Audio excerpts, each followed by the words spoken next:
ഒരുപാട് നാളത്തെ പ്ലാനിങ്ങിന് ശേഷം അങ്ങനെ ഞങ്ങൾ വീണ്ടും ഒത്തുകൂടുകയാണ്. ഇത്തവണ ക്രിസ്മസ് ആഘോഷിക്കാനാണ് തീരുമാനം. ഞങ്ങൾ 5 പേരുമായുള്ള ആദ്യത്തെ യാത്രയും കൂടിയാണിത്. ഈ യാത്രയുടെ മറ്റു പ്രത്യേകത എന്താണെന്ന് വെച്ചാൽ, ഇത്തവണ നമ്മുടെ യാത്രയിൽ ജലുവും കൂടെ ഉണ്ട്.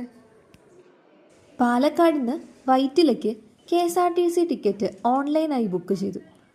വൈറ്റിലിറങ്ങി അവിടുന്ന് നേരെ പോയത് ലോകത്തിലെ ആദ്യത്തെ വാട്ടർ മെട്രോ എന്നറിയപ്പെടുന്ന കൊച്ചി വാട്ടർ മെട്രോയിലേക്കാണ്. ഞങ്ങൾ ഇറങ്ങിയിടത്ത് തന്നെ വാട്ടർ മെട്രോയ്ക്ക് ഒരു സ്റ്റോപ്പുണ്ട്. അതുകൊണ്ട് അവിടേക്കാണ് ആദ്യം പോയത്.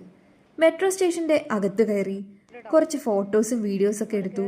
ട്രാവൽ പാസിനെ കുറിച്ച് മനസ്സിലാക്കി. അവിടെയുള്ള ക്രിസ്മസ് ഡെക്കറേഷൻസൊക്കെ കണ്ടു. വൈറ്റിലിൽ നിന്ന് കാക്കനാടേക്കാണ് ഞങ്ങൾ ടിക്കറ്റ് എടുത്തത്. ഒരാൾക്ക് 40 രൂപയാണായത്. ഇവിടെ ടിക്കറ്റായി ATM കാർഡ് പോലുള്ള ഒരു കാർഡാണ് കിട്ടിയത്. അത് എത്തിക്കഴിഞ്ഞ് അവിടെ ഏൽപ്പിക്കണം. കളഞ്ഞു പോയാൽ ഫൈനും അടയ്ക്കേണ്ടി വരും. 10 മിനിറ്റ് കഴിഞ്ഞപ്പോൾ വാട്ടർ മെട്രോ വന്നു. നല്ല തിരക്കുണ്ടായിരുന്നു. വിൻഡോ സീറ്റ് കിട്ടാൻ വേണ്ടി വേഗം കയറി. വിൻഡോ സീറ്റ് കിട്ടിയില്ല എന്ന് മാത്രമല്ല, ആദ്യം ഉണ്ടായിരുന്ന സീറ്റൊക്കെ ഫില്ലായി.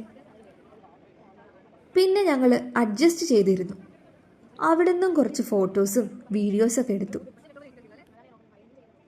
പിന്നെ കുറച്ചു നേരം പുറത്തേക്ക് നോക്കി കായലിൻ്റെ ഭംഗി ആസ്വദിച്ചിരുന്നു.